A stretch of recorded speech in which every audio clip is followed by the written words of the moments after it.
자, 우리 지난주까지 저희는 빌레몬서, 신약성경의 빌레몬서를 용서의 관점에서 함께 살펴본 바 있습니다. 범사에 감사하는 생활에 있어서 가장 치명적인 장애가 있다면 그것은 바로 우리 마음속에 있는 미워하는 마음, 누군가를 용서하지 못하는 마음이기 때문에 범사에 감사하기 위해서는 먼저 이 장애물을 제거해야만 했죠. 이번 주부터는 보다 적극적으로 우리가 하나님께 감사하기 위해서 오늘날 성도들이 회복해야 하는 성도의 가장 중요한 의무에 대해 살펴보려고 합니다. 그 가장 중요한 의무가 무엇인가? 결론적으로 말하면 그것은 예수를 바라보는 것입니다. 이것이 오늘 설교의 첫 번째 요점이기도 합니다. 예수님을 바라보는 것은 저와 여러분 성도의 가장 큰 의무입니다. 저는 이 개념을 예수를 바라보라라는 책의 저자인 아이작 암브로스에게서부터 배웠습니다. 이분은 17세기 청교도 목사였는데 이분은 사역하는 내내 신앙 때문에 핍박을 받고 또 박해를 받아오셨어요. 그런데 그마저도 49 되는 나이에 아마 저와 비슷한 때의 나이였던 것 같은데 몸에 심각한 질병을 얻게 되면서부터 그 목사직도 사임하게 되었습니다. 그런데 이것이 오히려 그에게는 사역의 큰 전환점이 되어 병상에서 예수 그리스도를 본격적으로 깊이 묵상하게 되었기 때문입니다. 오늘 혹시 병상 중에 계신 분들, 이 자리에 계신 분은 아니겠지만은 온라인으로 예배를 드리시는 분들 가운데 다른 사람 알지 못하는 그 육신의 고통으로 인해 눈물 짓고 있는 분들 계실지 모르겠는데 하나님께 맡겨드리게 될 때 그마저도 큰 축복으로 모든 것을 합력해 선을 이루시는 하나님께서 아름다운 것으로 바꿔가게 되실 줄 믿습니다. 이것이 아이작 암브로스에게는 큰 축복이 돼요. 병상에서 예수 그리스도를 본격적으로 깊이 묵상하게 된 것인데 암브로스 목사의 묵상은 크게 세 가지 질문을 중심으로 이루어지게 됩니다. 첫째로 예수님이 내 영혼을 위해 어떤 일을 하셨는가 하는 것이 첫 번째 질문이고, 두 번째로 예수님은 지금 나를 위해, 내 영혼을 위해 무엇을 하고 계신가 하는 것이 두 번째 질문이며, 마지막으로는 내 영혼의 구원을 위해 주님은 앞으로 무엇을 하시게 될 것인가, 이 세 가지 질문을 중심으로 다시 성경을 보고 다시 성경을 묵상하게 된 것이에요. 이 질문과 함께 시작된 그의 묵상은 그에게 영광스러운 기쁨, 그냥 기쁨 아니고 영광스러운 하나님이 주시는 기쁨을 맛보게 해주었는데, 그는 이렇게 말합니다. 내 안에 깃들인 이 헤아릴 수 없이 많은 그리스도에 대한 생각 속에서 내 영혼은 기쁨으로 뛰놀기 시작했다 하고 고백을 해요. 그리하여 그가 내리게 된 최종적인 결론은 이것입니다. 제가 향후 13주 내지 15주 정도 여러분과 함께 매주 예수 그리스도를 묵상하게 될 텐데 그것의 최종적인 결론이기도 합니다. 저를 따라서 한번 해보시죠. 예수를 바라보는 것은 그리스도인의 행복의 요체요, 복음주의 의무의 정수요 본질이다. 이것이 오늘 제 설교의 결론이기도 하고 앞으로 이루어지게 될 13 내지 15주 정도 진행될 설교의 결론이기도 해요. 예수님을 바라보는 것은 저와 여러분 그리스도인의 행복의 요체가 되며 복음주의 의무의 정수이고 본질이 되는 것이다. 여러분, 모든 감사와 기쁨의 원천은 바로 예수 그리스도이시고 그를 바라보기 시작할 때 하나님께서 주시는 영광스러운 감사와 기쁨을 맛볼 수 있게 된다고 그는 통찰했던 것입니다. 하나님은 우리에게 범사에 감사하라고 말씀을 하시죠. 그런데 여러분 잘 한번 생각해 보세요. 이 말씀 순종할 수 있습니까? 범사에 감사하라. 우리 주변 사람들도 변하죠. 상황과 그리고 내 마음도 수시로 변하는데 어떻게 이 말씀에 순종할 수 있을까? 우리가 바라고 우리가 원하는 것이 이루어질 때 감사해서는 도저히 이 명령에 순종할 수 없습니다. 이 명령은 항상 우리 앞서 있고 우리는 그것을 따라가기 급급하고 바쁘게 돼요. 그럼 방법은 한 가지밖에 없습니다. 우리 마음이 변하지 않는 대상을 붙드는 것입니다. 그리하여 그 대상으로부터 끊임없이 감사의 생수가 우리 심령에 흘러나오게 될 때 우리는 이 명령에 비로소 순종할 수 있게 되는 거예요. 우리 바라고 원하는 것, 기도 열심히 해서 이루어졌을 때 감사하는 것 가지고는 범사에 감사라는 하나님의 명령에 순종할 수 없다는 말이에요. 우리 요한복음 7장 38절, 이것이 저와 여러분의 심령 안에 경험되어야 하는 것입니다. 예수님께서 뭐라고 말씀하세요? 나를 믿는 자는 성경의 이름과 같이 그 배에서 생수의 강이 흘러나오리라. 그러므로 우리가 믿음으로 그리스도와 연결될 때 기쁨과 평강과 감사가 생수처럼 우리 영혼 안에서부터 흘러나오게 될 것입니다. 암브로스는 예수 그리스도를 깊이 묵상하고 그 내용으로 매주 설교하기 시작합니다. 그리고 이를 통해 많은 사람들이 그리스도 안에서 가장 고상한 지식을 발견하고 영생의 신비를 맛보게 되었으며 무한한 감사와 기쁨의 보고를 예수 그리스도 안에서 발견하게 되었습니다. 그래서 우리도 암브로스의 안내를 따라 매주 예수님을 깊이 묵상해 보고자 합니다. 하늘의 생수가 우리의 심령 가운데 솟아오르게 되기를 기대하는 마음으로 우리 그렇게 한 주 한 주 매주 모일 때마다 예수님을 깊이 묵상하는 시간 가졌으면 해요. 이것이 첫 번째 오늘 설교의 요점입니다. 예수 그리스도를 바라보는 것은 성도의 가장 큰 으뜸, 의무가 된다는 것이에요. 두 번째로 여러분이 예수 그리스도를 바라보기 위해서는 결단하셔야 합니다. 먼저 여러분의 시선을 돌이키셔야 돼요. 히브리서 12장 2절 말씀을 다시 한번 보겠습니다.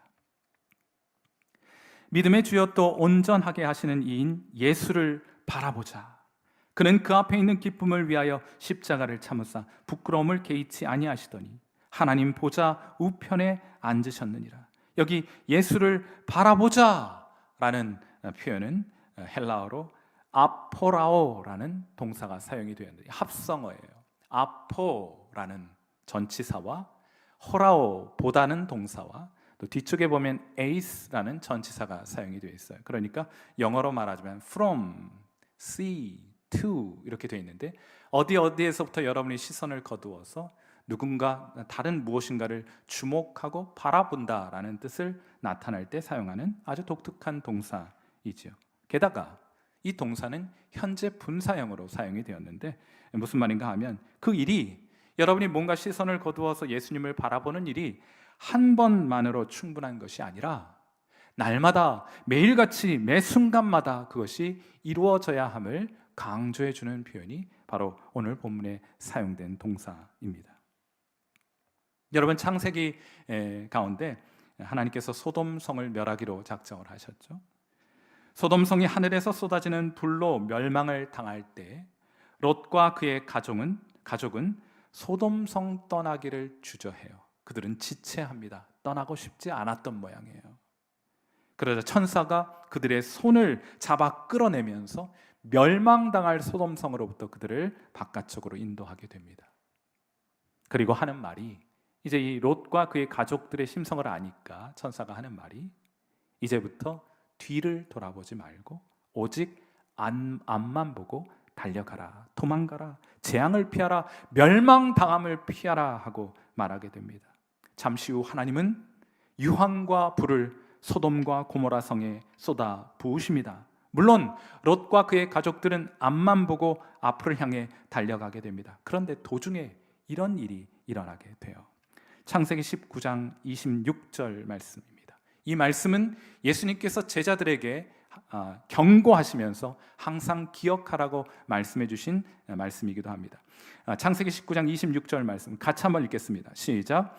롯의 아내는 뒤를 돌아보았으므로 소금 기둥이 되었더라. 롯의 아내를 생각하고 기억하라. 결국 신앙은 시선의 문제인 것을 알게 돼요. 앞을 보면서 뒤를 동시에 볼 수는 없는 일 아니겠습니까? 땅을 보면서 동시에 하늘을 볼 수는 없겠죠. 이러한 태도를 경계하면서 성경은 두 주인을 섬기지 말라 말하기도 하는 것이고 두 마음을 품지 말라고도 하는 것입니다. 신앙은 여러 가지로 정의할 수 있겠습니다만 신앙은 계속해서 시선의 방향을 지키어 가는 것을 신앙이라고 말할 수 있는 거예요. 제가 성일교회 부임하기 전에 저는 한 대학교에서 기독교 교양 과목을 가르치게 되었습니다. 이게 필수 과목이에요. 그래서 신입생들은 모두 다 들어야 되는 과목이니 참 많은 학생들을 만나게 되었죠.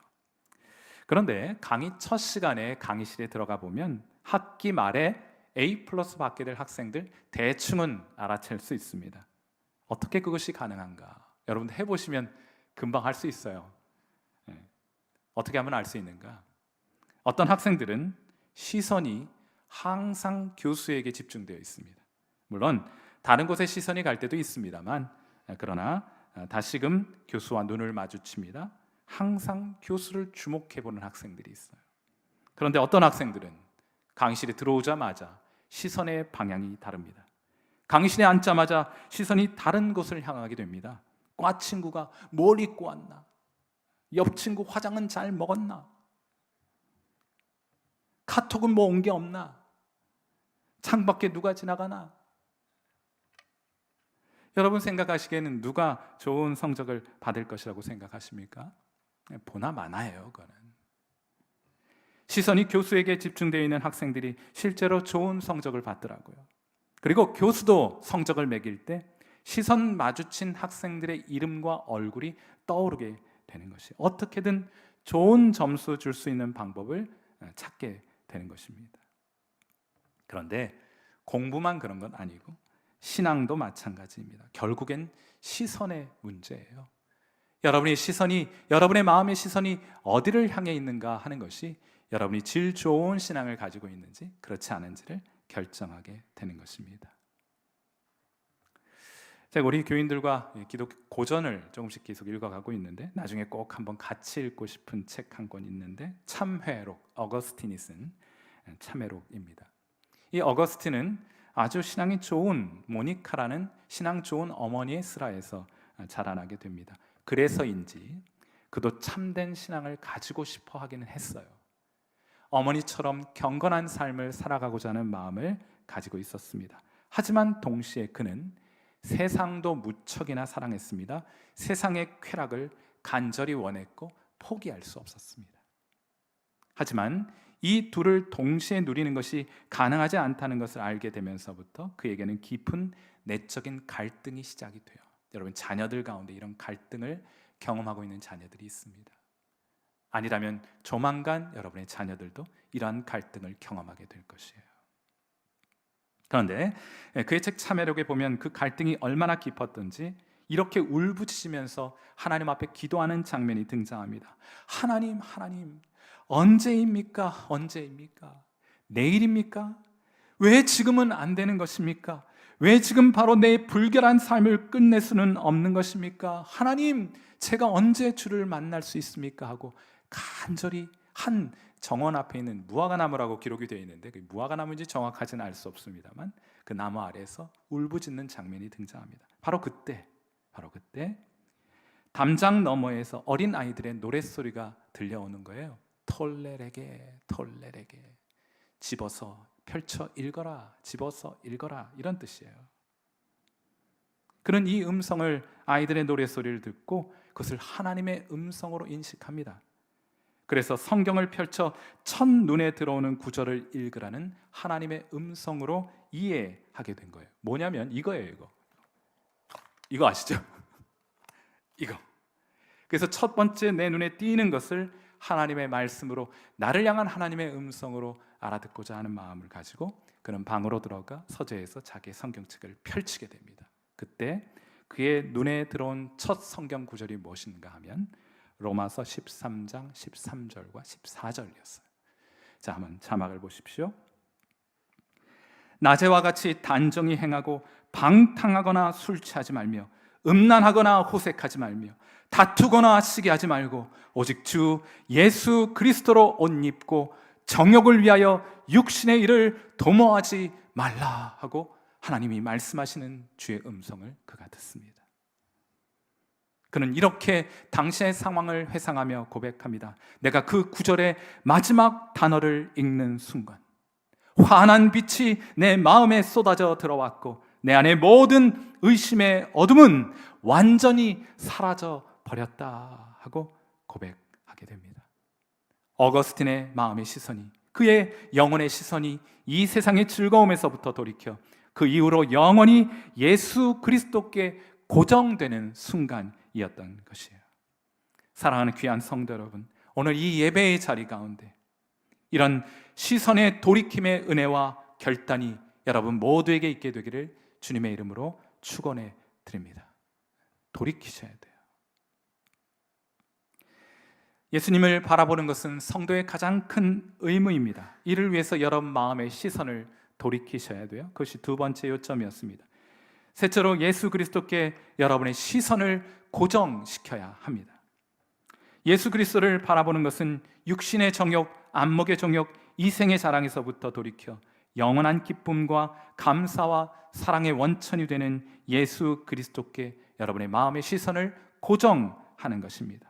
뒤를 돌아다 보고 싶은 유혹이 있겠지만 매일매일 그렇게 새롭게 그리스도를 바라보는 것입니다.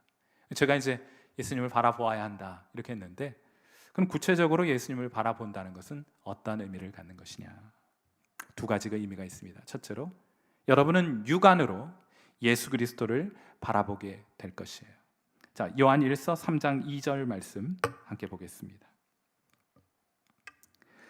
사랑하는 자들아, 우리가 지금은 하나님의 자녀라. 장래에 어떻게 될지는 아직 나타나지 아니하였으나 그가 나타나시면 우리가 그와 같을 줄을 아는 것은 그의 참모습 그대로 볼 것이기 때문이니. 주님이 이 세상에 다시 오시게 될 때 우리가 그분의 참모습을 우리의 육안으로 보게 될 것입니다. 성도는 그날이 속히 오게 되기를 기다리는 마음으로 이 땅을 살아가는 사람들이에요. 주님 그 아름다운 모습 우리가 우리의 눈으로 직접 확인하게 될 날이 오게 될 것입니다. 하지만 그건 장차 있게 될 일이에요. 그럼 예수 그리스도를 바라본다는 것이 오늘 우리에게 의미하는 바는 무엇인가? 그것은 우리의 마음의 눈으로 예수님을 바라보아야 한다 하는 것입니다. 마음의 눈이란 이렇게 정의할 수 있을 것 같아요. 어떤 사물의 가치나 효용을, 그 사물의 정수를 보게 하는 눈이라고 말할 수 있겠습니다. 어떤 사물의 가치나 효용 혹은 그 사물의 정수를 보게 하는 눈으로 예수님을 바라보는 것이에요. 비유하자면 이렇습니다. 예컨대 아이들은 눈으로 공구를 볼 수 있긴 합니다. 망치라든지 아니면 드라이버라든지 아니면 벤치라든지 이런 것들을 볼 수 있죠. 눈으로 볼 수 있지만 아이들은 그것을 어디에다 쓰는지, 그 공구의 기능이 무엇인지, 어디에 사용해야 하는지는 알지 못해요. 마음의 눈이 준비되어 있지 않기 때문에 그렇습니다. 예수님의 참된 가치를 알기 위해서는 마음의 눈으로 그분을 바라보셔야 돼요. 그분을 깊이 생각해야 합니다. 그러한 관점에서 히브리서 기자는 히브리서 3장 1절에 이렇게 말해주고 있습니다. 그러므로 함께 하늘의 부르심을 받은 거룩한 형제들아, 저와 여러분을 향해 히브리서 기자가 말합니다. 우리가 믿는 도리의 사도이시며 대제사장이신 예수를 어떻게 해요? 깊이 생각하라. 땅을 파면 물이 솟아나는 지점에 도달하게 되듯이 예수님의 탁월하심을 깨달을 때까지 예수님을 생각하고 예수님을 또 생각하고 예수님을 또 생각해야 한다는 것이에요. 땅을 한번 파보고 물이 안 나온다고 거기 물이 없다고 말하는 것은 어리석은 생각이 아니겠습니까? 예수님을 생각하고 또 생각하고 또 생각하여 그분의 참된 가치를 발견할 때까지, 그분의 탁월함을, 그분의 아름다우심을, 그분의 보배로우심을, 그분의 위대하심을, 그분의 거룩하심을 만날 때까지 우리는 예수 그리스도를 생각하고 또 생각해야 하는 것입니다. 그분의 참된 가치와 탁월함과 아름다움을 발견할 때까지, 어거스틴이 발견한 그 환한 진리의 빛이 여러분의 심령을 침범해 들어올 때까지 그분을 생각하고 그분을 갈망하고 그분을 사랑하고 그분을 기뻐하고 마음속에서 그분으로 인해 감정이 뒤흔들릴 때까지, 그로 인해 우리의 삶 속에 변화가 나타날 때까지, 그래야 우리의 전 인격이 예수 그리스도를 닮아가는 지점까지 그분을 주목해 생각하고 깊이 또한 생각해야 하는 것이에요. 그것이 예수님을 바라본다는 것의 오늘의 의미입니다. 어느 여자분이 5살 조카에게 뭐 어떻게 글을 읽었든지 아무튼 매체를 통해서이든지 아이들도 고민이 있다는 그런 내용을 듣고서는 5살 조카에게 묻습니다. 수민아, 넌 고민이 뭐야? 하고 물어요. 그러자 조카가 되묻습니다. 이모, 고민이 뭐예요? 그러자 이모가 가장 쉬운 말로 설명합니다. 고민이란 건 네가 많이 생각하고 걱정하는 거야. 혹시 너 그런 거 있어? 하고 물었습니다. 제가 오늘 여러분 5살은 아니지만 45도 있겠고 65도 있으실 텐데 제가 여러분에게 좀 여쭤볼게요. 여러분은 고민이 뭐예요? 이모가 묻는 이 질문, 너 고민이 뭐니? 그런 거 있니? 네가 많이 생각하고 걱정하는 거 그런 거 있니? 하고 물었어요. 그러자 5살 조카 잠시 생각하더니만 진지하게 이모에게 이렇게 대답합니다. 이모 나 고민이 있어. 난 종일 우리 엄마만 생각해. 하고 대답을 하더래요. 사랑하는 성도 여러분, 이 꼬마의 고민은 엄마입니다. 가장 많이 생각하고 가장 많이 걱정하는 것이 엄마이기 때문이에요. 여러분의 고민은 무엇입니까? 세상 고민이 여러분 너무 가득한 것 아니에요?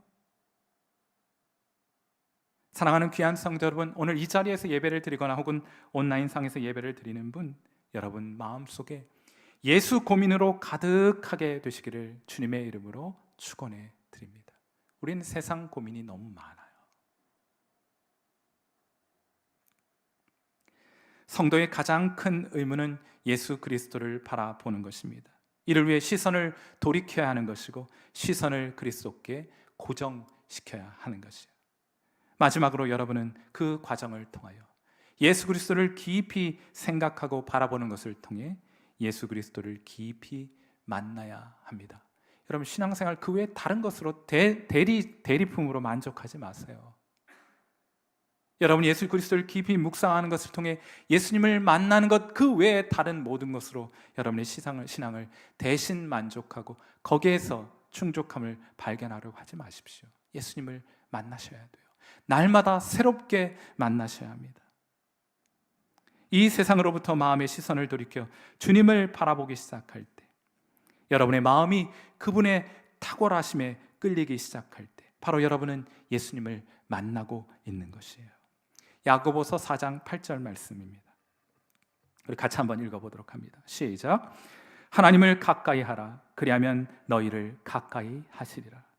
죄인들아 손을 깨끗이 하라. 두 마음 품은 자들아 마음을 성결하게 하라.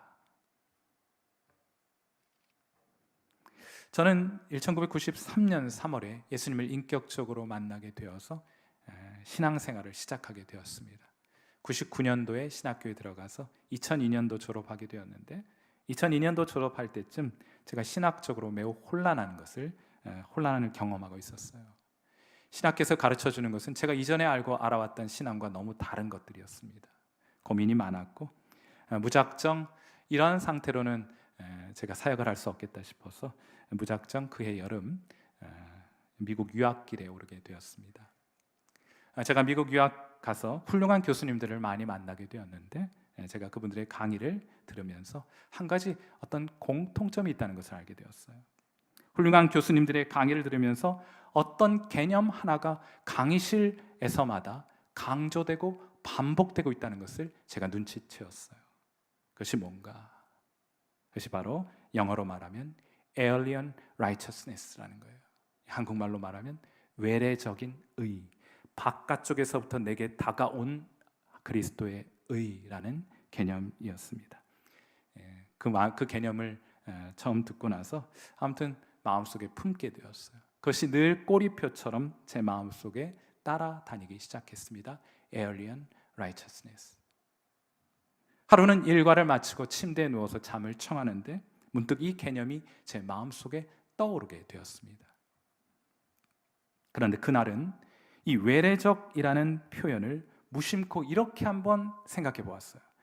나와는 상관없는 시간과 장소에서 준비된 외래적이라는 말을 나와는 상관없는 시간과 장소에서 준비된 그렇게 생각이 되자, 그리고 보니 그리스도께서 십자가 위에서 나를 위해 마련하신 의는 오늘 내가 이룬 성공과 실패, 내 연약함, 내 선택과 행동에 의해서 조금도 영향받지 않는다는 것을 알게 되었어요. 오늘을 살아가고 있는 내가 어떻게 2000년 전 십자가 사건에 영향을 줄 수 있다는 말입니까? 그 위에서 마련하신 그리스도의 완전한 의는 내 오늘 성공과 실패에 영향받지 않는 완전한 의이구나. 여러분, 제 생각이 거기까지 미치게 되자 제 몸의 세포들의 문이 있다면 그 문이 하늘을 향해 활짝 열리고 그 열린 문으로 밝은 진리의 빛이 가득히 쏟아져 들어오는 것을 침상에서 경험하게 돼요. 저는 그날 처음으로 그리스도께서 우리를 위해 이루신 의가 어떤 것도 더할 필요가 없는 그 자체로 완전한 것이며, 이 의를 소유한 자는 담대히 하나님 앞에 나아갈 수 있다는 사실을 깨닫게 되었습니다. 그 순간 제게 밀려오는 그 기쁨과 감격을 제가 무엇으로 다 설명할 수 있겠습니까? 저는 그 즉시 침상에서 일어나 무릎을 꿇고 전율하며 감격하며 기도와 찬양을 주님께 올려드렸습니다. 죄인을 압도하는 그리스도의 은혜와 사랑, 그분의 위대하심과 탁월하심, 그 완전하심과 아름다우심이 제 영혼 안에서 꿈틀꿈틀 거리는 것을 제가 그날 저녁 경험하게 되었어요. 이 일이 언제 제게 주어졌습니까? 제가 외래적 의라는 창을 통하여 예수 그리스도를 바라보았을 때 경험됐던 실제였습니다. 이제 내가 사역할 수 있겠구나.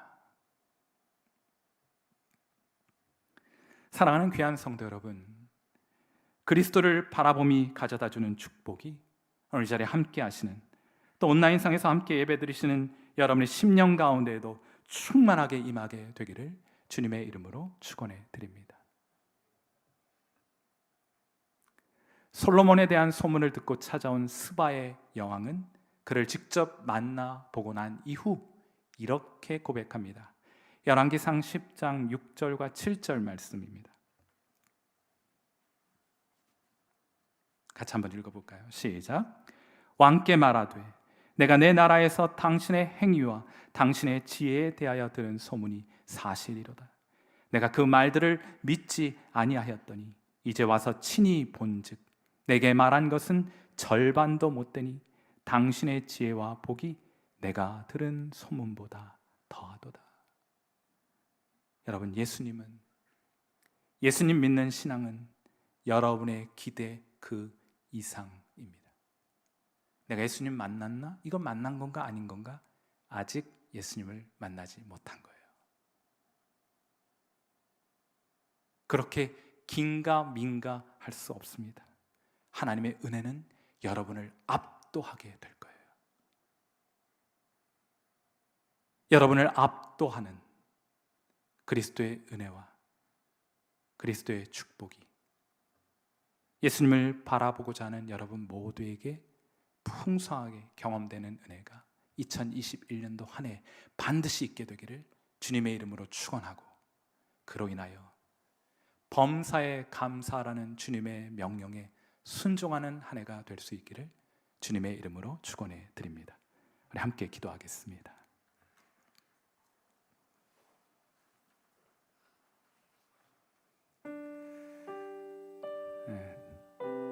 우리의 시선이 예수님 외에 다른 것에 너무 많이 빼앗겨 있습니다. 이제는 다시금 흩어졌던 시선들을 모아 예수님을 주목해 보아야 할 때입니다. 예수님을 바라보는 것이 성도의 가장 큰 의무임을 깊이 자각하는 시간 될 수 있기를 바랍니다. 속되고 부질없는 이 세상의 것에서 여러분의 마음의 시선을 거두어 그리스도만을 바라보게 하옵소서.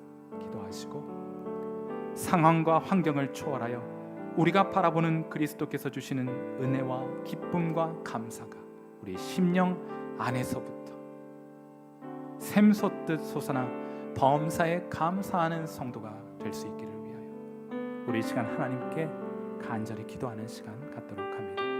기도하겠습니다.